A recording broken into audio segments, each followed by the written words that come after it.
The story begins with a lonely boy named Jiro. Ever since he was a child, everyone around him believed he was strange. Feeling frustrated, Jiro vents his problems to his only companion, who encourages him to embrace what makes him different. The funny part? The one giving him life advice is his dog. So it's not hard to see why everyone thought Jiro was unusual. Jiro was born with a rare gift, the ability to understand and speak with animals. While he saw it as perfectly normal, everyone else found it creepy. As the years passed, people avoided him, leaving the neighborhood animals as his only true friends. Jiro always protected them no matter the cost. One day, he catches a group of delinquents bullying a few animals. Without hesitation, he jumps into the fight and drives them away. Grateful for being rescued, a cat and a crow thank Jiro, explaining that those troublemakers have been tormenting them for days. Jiro simply smiles and says it was nothing before heading home. The moment he walks through the door, his grandfather notices his bruises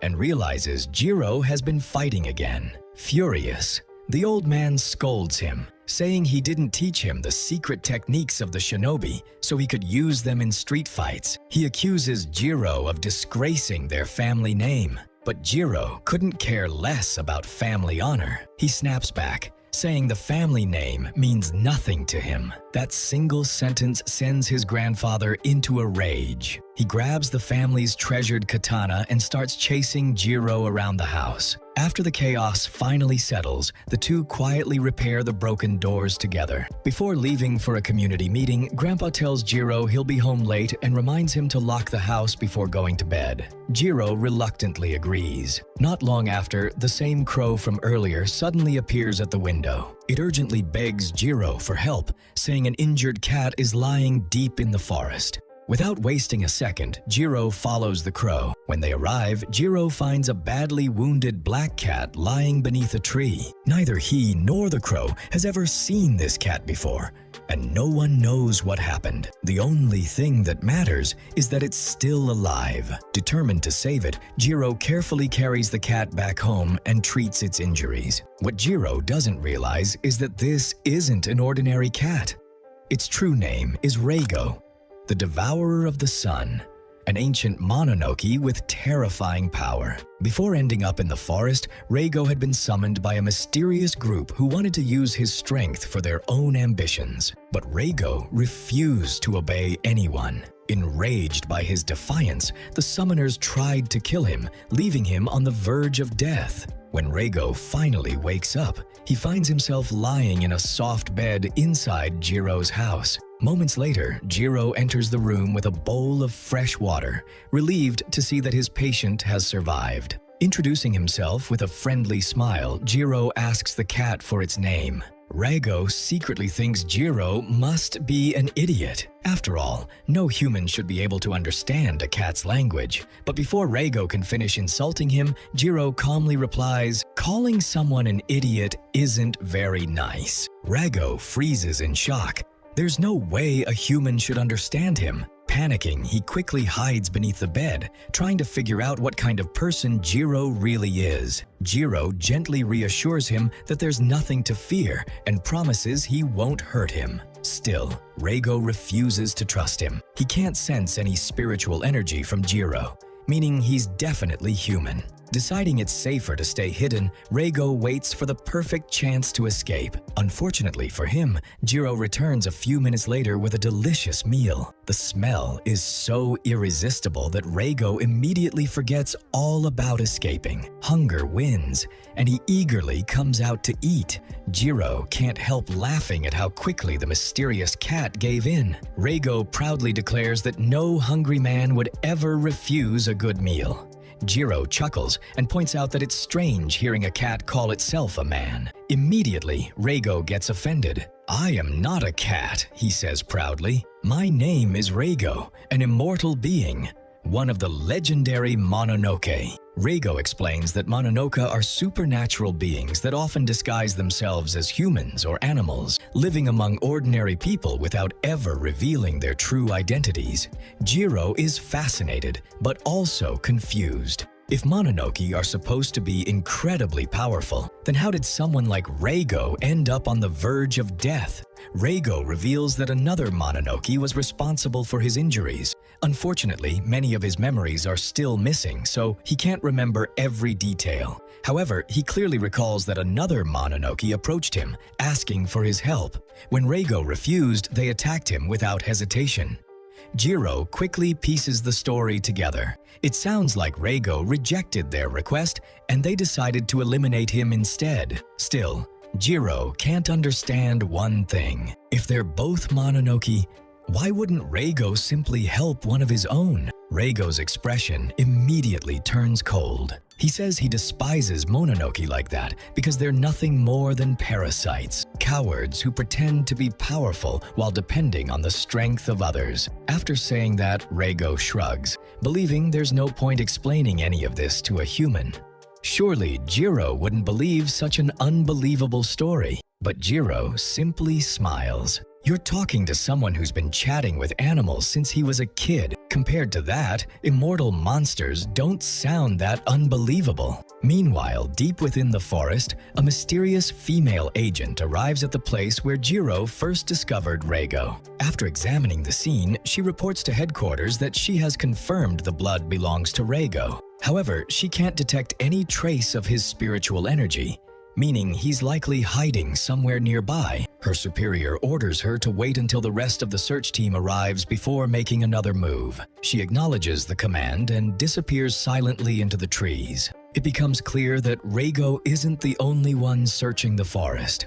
Someone else is hunting him as well. Back at Jiro's house, the atmosphere couldn't be more different. Jiro decides it's bath time and gently washes Reigo clean. He's amazed by how quickly Reigo's wounds have healed. Just a short while ago, he was barely clinging to life, and now he already looks almost completely recovered. The moment reminds Jiro of his beloved dog, Nachi. Nachi was huge, fluffy, and always stayed by his side. Whenever Jiro came home bruised after being bullied, Nachi would ask for a bath. Somehow, giving his loyal friend a bath always helped Jiro forget his troubles and calm down. That night, after Jiro falls asleep, Reigo quietly climbs onto the windowsill. He hates leaving without saying goodbye because he owes Jiro his life, but staying here any longer would only put his kind-hearted rescuer in danger. Determined not to drag Jiro into his problems, Reigo quietly jumps out the window. The moment he lands, his legs tremble slightly. His injuries may have healed, but his strength hasn't fully returned yet. Just as he's about to leave the property, a familiar voice suddenly speaks from behind him. "Where do you think you're going in the middle of the night?" Reigo freezes in shock. He could have sworn Jiro was fast asleep upstairs, but when he turns around, he realizes he underestimated the grandson of a shinobi. Jiro had predicted Reigo might try to sneak away, so the figure sleeping in his bed wasn't him at all. It was a clever dummy illusion created to fool anyone watching. Reigo tells Jiro that enough is enough. He appreciates everything Jiro has done, but from this point on, his problems are his own. Jiro should forget about him and go back inside, but Jiro refuses. He reminds Reigo that he was the one who saved his life. As far as he's concerned, Reigo is his responsibility until he makes a full recovery. Reigo sighs and replies that he never asked to be saved. In fact, if Jiro hadn't found him, he would have accepted dying in the forest. The two continue arguing until Reigo finally loses his patience.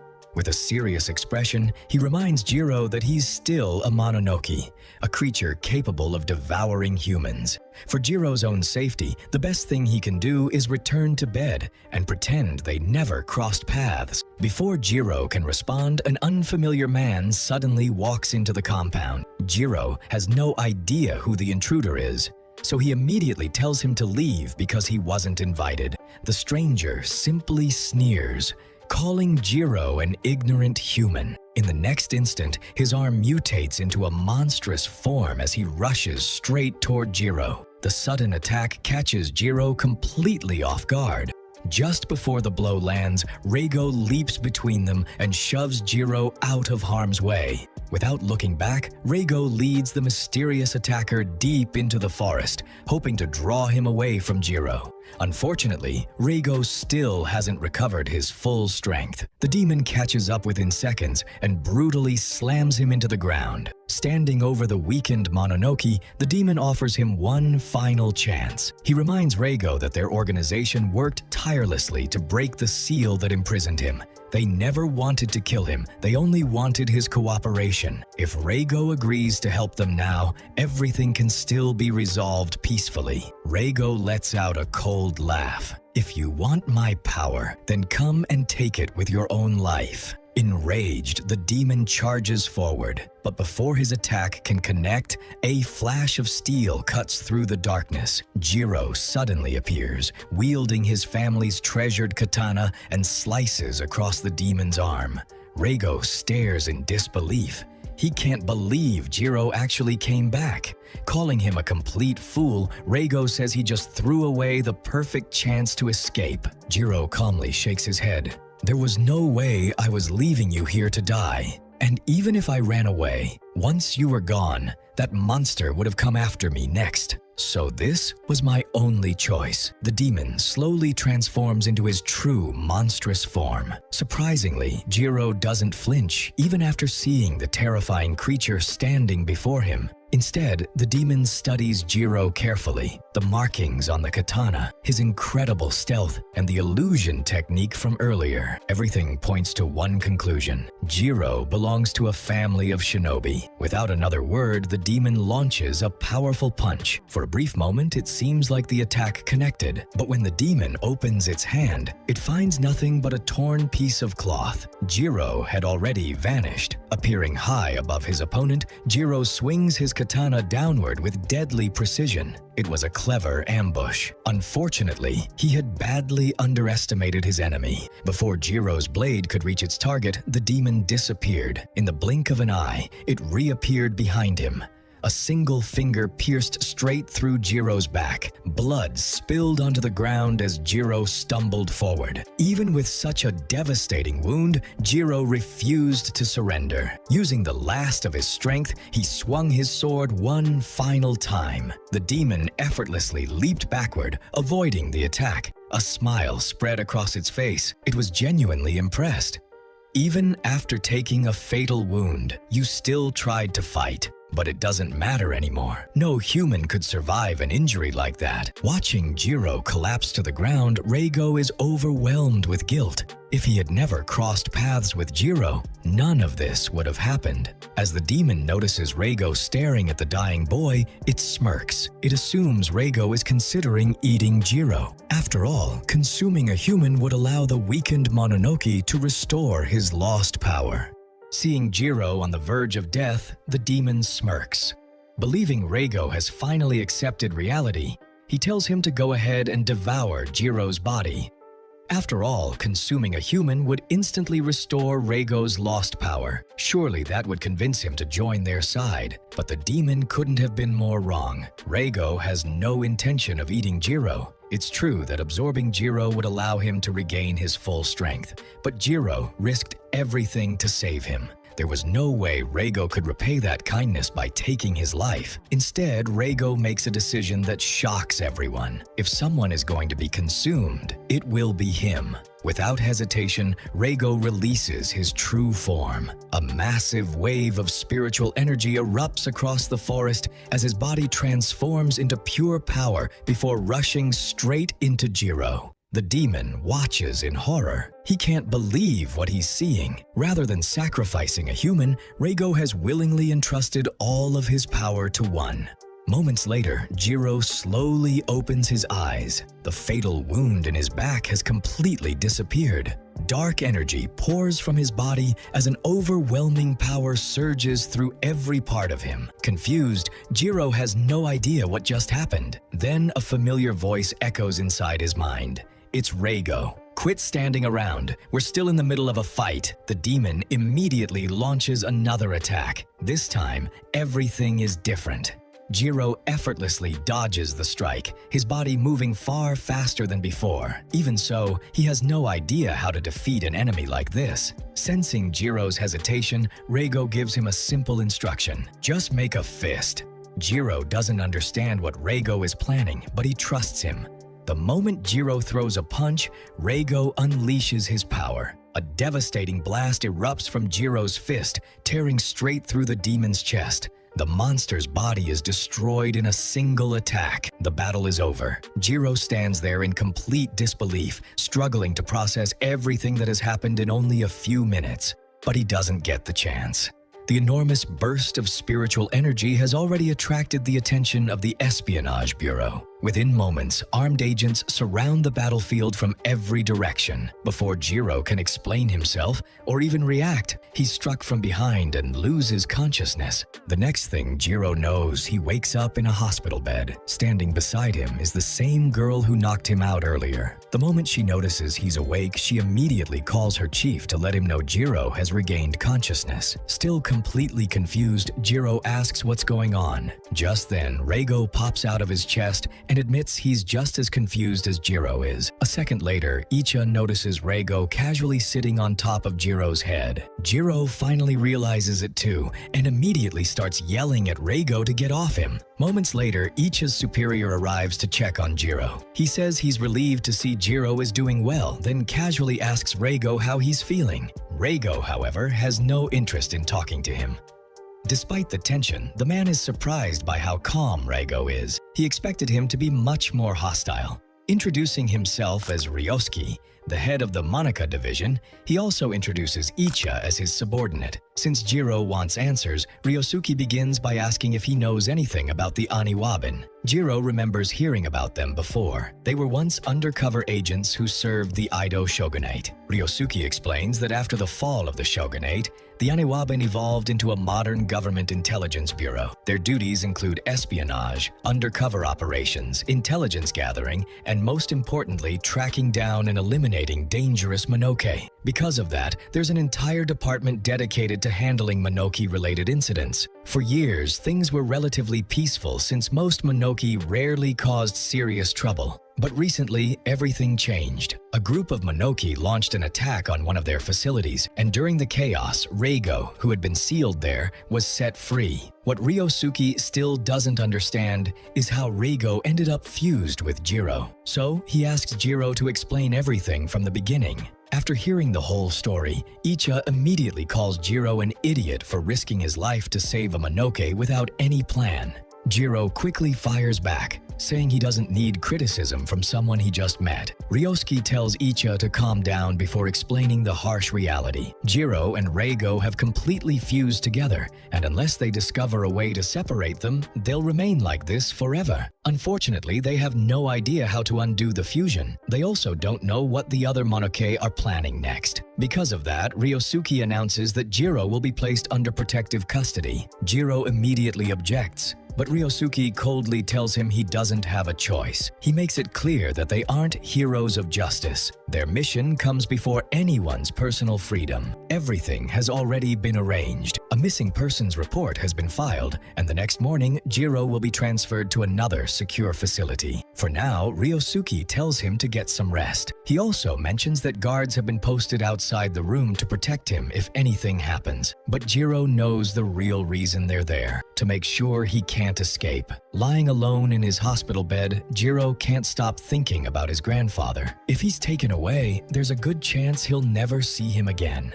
Reigo quietly reminds him that this is exactly why he warned Jiro not to get involved with him. Jiro sighs, saying he's really not in the mood for a lecture, but Reigo shakes his head. He isn't trying to lecture him. He simply wants Jiro to understand the reality of the situation. The same people claiming they're protecting Jiro are also the ones who sealed Reigo away in the first place. Reigo finds it hard to believe they'll simply let someone fused with a monarchy live a normal life, and that's not their only problem.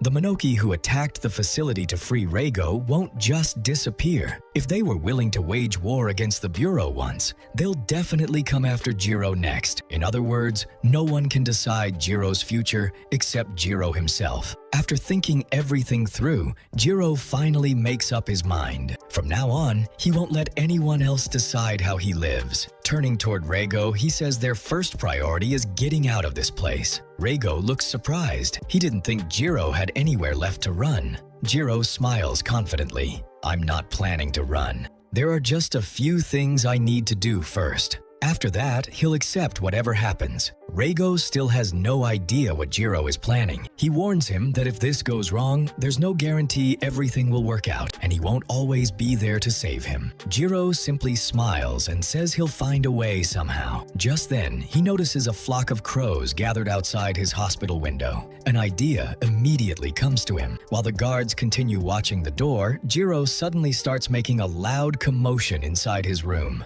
As expected, the guards rush in to see what's happening. The moment they do, Jiro signals the crows, and they swoop in, attacking the guards just long enough for him to make his escape. Even Reigo is surprised that the plan actually worked. But Jiro isn't surprised at all. Those crows have always been his friends, and whenever he asks for their help, they never let him down. Once he's safely away from the hospital, Jiro thanks the crows for helping him and rewards them with a bag of snacks. Reigo then asks the obvious question. The Bureau is probably searching for you already. What are you going to do now? Jiro isn't worried about that yet. There's only one thing he has to do first. A short while later, he returns home. At that moment, Reigo finally understands why Jiro was so determined to escape. Before the Bureau takes him away, he wants to explain everything to his grandfather. He couldn't bear the thought of his grandfather believing he had simply disappeared without a word. Standing outside the house, Jiro struggles to find the right words. But before he can knock on the door, his grandfather suddenly appears behind him. Startled, Jiro immediately starts trying to explain everything. However, his grandfather cuts him off. "Be quiet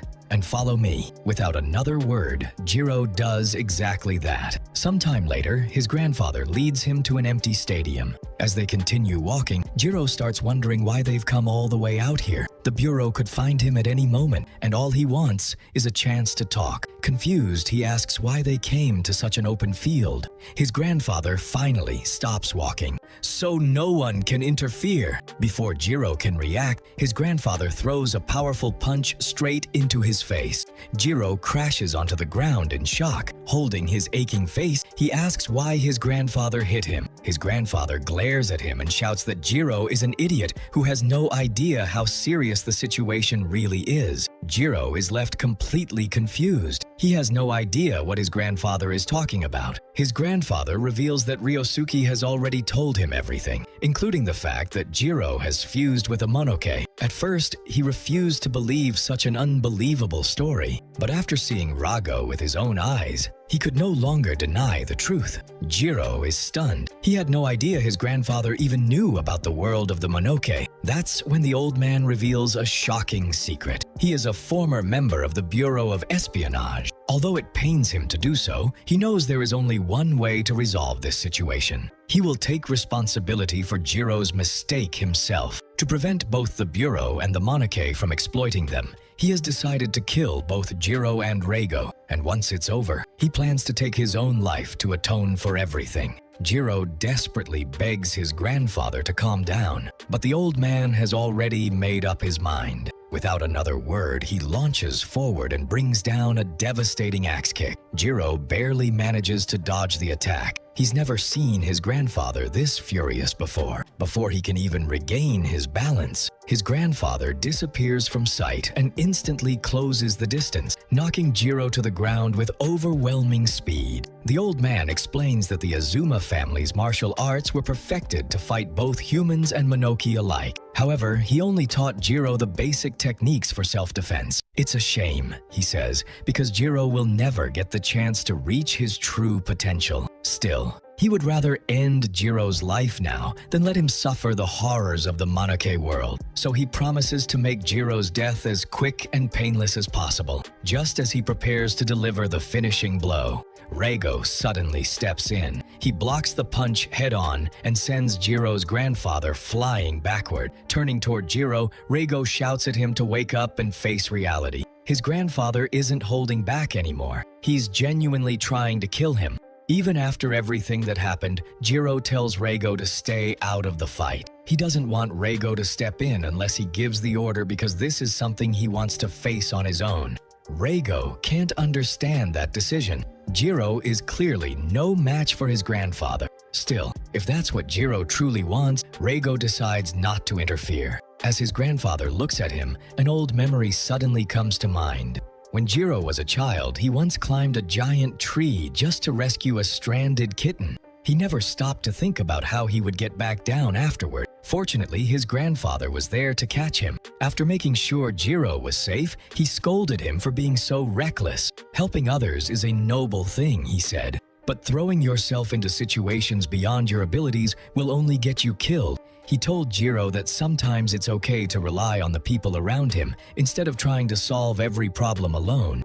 Young Jiro then asked, "But what if there's no one there to help me?" His grandfather answered, "Then you'll have to give up." But Jiro refused to accept that. Seeing his determination, his grandfather gave him one final piece of advice. If that's the life you choose, then become strong enough that there's no challenge you can't overcome. Back in the present, his grandfather tells Jiro that the world of the Monoke is unlike anything he has ever imagined. If Jiro is dragged into that world the same way he once was, he'll eventually be forced to kill both humans and Monoke, losing himself in the process. It's a cruel and merciless world. That's why he spent his entire life trying to keep Jiro away from it. But now, it seems he has failed. Jiro lowers his head and apologizes. He admits this entire situation happened because he acted without thinking and got involved where he shouldn't have. Even so, he doesn't regret saving Reigo. And now that he's made that choice, he's determined to take responsibility and find a way to fix everything himself. Hearing those words, his grandfather angrily calls him an ignorant fool before charging straight at him. Reigo immediately shouts for Jiro to dodge, but Jiro doesn't move. Instead, he stands his ground and takes his grandfather's punch head on. The impact sends him sliding backward, but he somehow manages to stay on his feet. Rago is left speechless. He can't believe Jiro willingly took that hit. His grandfather shakes his head and tells him that was a foolish decision. He knows exactly why Jiro did it. Jiro was trying to prove the strength of his resolve, but taking a punch doesn't prove anything.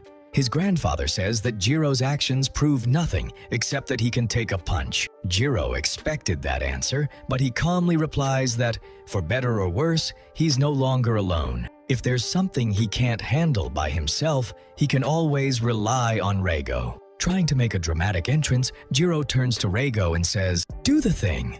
Reigo stares at him in complete confusion. What thing? The awkward silence instantly ruins Jiro's cool moment, and Reigo unintentionally makes him look like an idiot. Before long, the two start bickering like children. Watching them argue, Jiro's grandfather suddenly remembers the advice he once gave him, to find people he could truly rely on. Looking at Jiro and Reigo now, he realizes something important. Even though they're constantly arguing, when it really matters, Reigo would risk his life to protect Jiro, and Jiro would do exactly the same for Reigo. At that moment, his grandfather finally understands. Maybe Jiro really can survive in this dangerous world. Letting out a deep sigh, he tells the two of them to stop arguing before announcing that he surrenders. Jiro is free to choose his own path from now on. Even so, he still can't help calling Jiro a fool for getting himself into such a reckless situation. Later that night, everyone returns home. After everything that happened, Jiro relaxes with a long soak in the bath, finally giving himself a chance to breathe. He apologizes to Reigo for dragging him into all this and for acting selfishly earlier. Reigo brushes it off, saying he doesn't really mind. He only asks Jiro for one thing. Next time, rely on him more instead of trying to shoulder everything alone. Jiro smiles and agrees. Although neither of them knows what the future holds, one thing is certain. Starting tomorrow, Jiro will officially begin working with the Bureau of Espionage, and his life is about to change forever. If you enjoyed this recap, be sure to subscribe so you don't miss the next episode.